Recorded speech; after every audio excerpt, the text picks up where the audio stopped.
Hello PlayStation gamers, this is my top 5 must-have games that you can get your hands on right now. Number 5. Thief. Why Thief, you say? I love stealth games, and although somewhat short, there's a trophy for playing the game for more than 15 hours for Christ's sake. Thief wasn't just a walk in the park, and it was able to pose some real challenges. The extra mechanics in the game, although helpful, weren't all too important. I barely felt the need to use focus throughout the game and was left feeling let down by the lack of diverse upgrades. The free roam city map was also badly partitioned, with strange blockades which separated each sector with no clear sign on the map of how to even reach them. Overall, I'd rate Thief a 3 out of 5 game that's worth playing if you're into stealth and that sort of thing, but I'd give it a pass if you're expecting a fast-paced game. Number 4. Resogun. For a console launch indie title, this game is amazing. I was shocked by how unexpectedly good this game turned out to be, easily getting days worth of fun out of it. Flying around a cylindrical map, you'll be blasting away a wide array of enemy ships, from mindless drones and trackers to stationary lasers that'll block your path, giving you a real hard time. Believe me, this game is not easy. You'll be fooled into a false sense of security starting off on Recruit, but it won't take long for that to change. You'll be bombarded by constant waves of enemy ships whose only purpose is to destroy you. Each of the 5 levels also ends with a unique boss that'll pose its own special challenge. Overall, I'd rate this game a solid 4 out of 5, which is really brought together by the beautiful next-gen graphics and exhilarating soundtrack. Number 3. Infamous Second Son. I'm sure this game will be number 1 for a lot of you guys, and I wish it could have lived up to number 1 for me too. While this game was truly magnificent, I couldn't help but feel it was let down by how short it was. After all the hype and expectation, when it came down to it, I completed the game in around 13 hours. That's including all the extra objectives, and I haven't picked it up since then. But that isn't a reason not to buy this must-have PlayStation exclusive.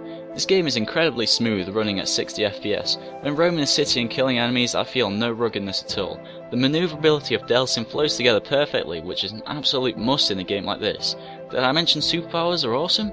And in Second Son you'll have not 1 but 4 powers, all of which have their own unique playstyles and moves.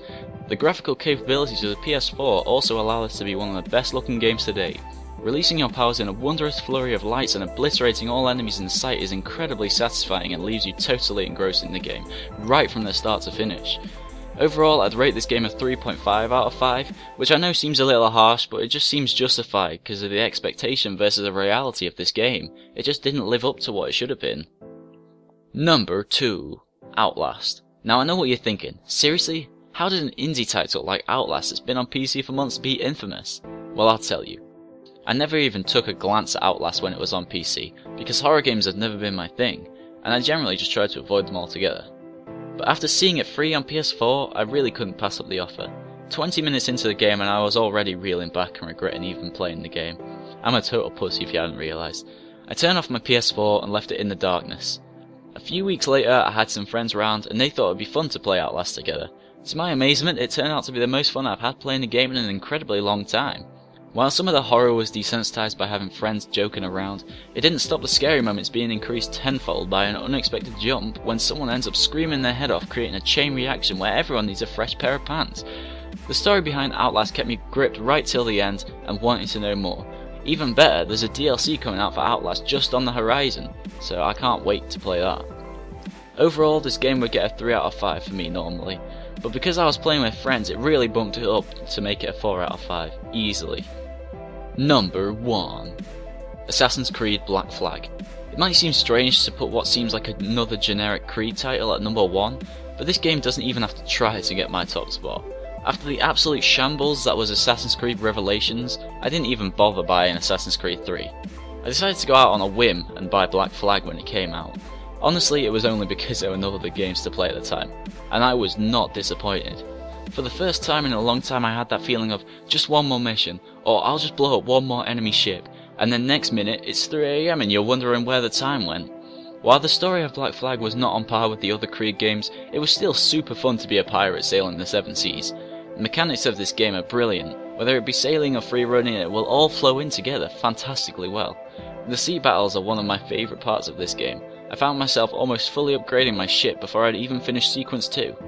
This game is verging on a 5 out of 5 for me, but it's not quite as it's still far from perfect. Let's hope Assassin's Creed Unity will prove its worth as a truly defining game. Well, there you go. Those were my top 5 games currently available on PS4. Remember, this is only my opinion, so feel free to tell me in the comments what your top 5 games on PS4 are. Maybe you could even suggest a future video.